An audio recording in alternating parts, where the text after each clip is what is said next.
Salam in what's up mga kasoya? Samahan kami sa araw na to na kung saan kami magpapandaw ng kimpo trap o lumpot kung tawagin sa amin. At sana makarami kami sa araw na to dahil ito yung magiging food trip namin sa tanghalian mga kasoya. At gusto lang din po namin ipakita ang kagandahan at yaman ng Cotabato City. At gusto rin namin magpasalamat sa lahat ng sumusuporta or sa patuloy na sumusuporta sa lahat ng videos po namin at dito sa FB page po namin at YouTube channel. Mga kasoya, at sa lahat ng sumusuporta, nanonood at nagko-comment sa amin, shout out sa inyo lahat at maraming salamat po. So ayan na nga mga kasoy, so start na kami dito sa pagtanggal ng harang namin dito sa trap namin na kimpot or lumpot kung tawagin sa amin. Tinanggal na namin itong harang mga kasoy dahil malakas ng tubig pababa para pumasok yung mga isda dito sa trap namin mga kasoya. So abang-abang na lang mga kasoy and stay tuned.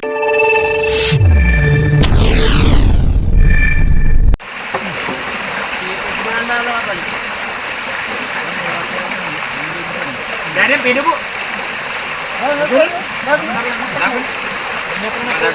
At ito na nga mga kasoya ang unang pandaw natin dito sa kimpot trap o paglagay natin ng kimpot trap dito sa loob ng palaisdan mga kasoya.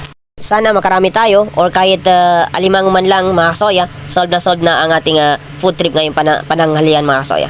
So ayan na nga mga kasoya, so tinaas natin itong kimpot trap or lumpot kung tawagin sa amin para makita natin kung may laman ba or nakarami ba tayong nanghuli mga kasoya.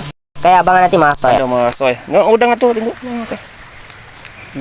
Pangaram kan, nang udang ang pangwag kay mga udang. Kanami ito banu ka ringo. Ay. Yan mga kasoy. Yan. Yon ka man san. Sa tubig. Yan. Katugak. Katugak mga kasoy. Yan ang sinasabing katugak. Ringo siya pangwakas ako. Tempa. Okay. Yan, ano yan? Nah! Bagang amasan. Dagat. Ala ko lay dagat mga kasoya. Yan. Nice one.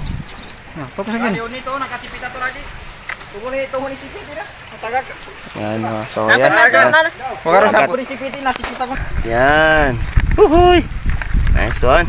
So ayan na nga mga kasoya, so nakaisa tayo ng alimango sa dagat mga kasoya. At sana tuloy-tuloy na itong paghuli natin ng malaking alimango mga kasoya. Kaya abangan natin ang pangalawang pagpandaw namin sa kimpot trap or lumpot kung tawagin sa amin sa next episode namin mga kasoya. So maraming salamat po and God bless you all. Kami ang Iranon Vlogger na nagmula sa Bagodos, Cotabato City, Team Soya.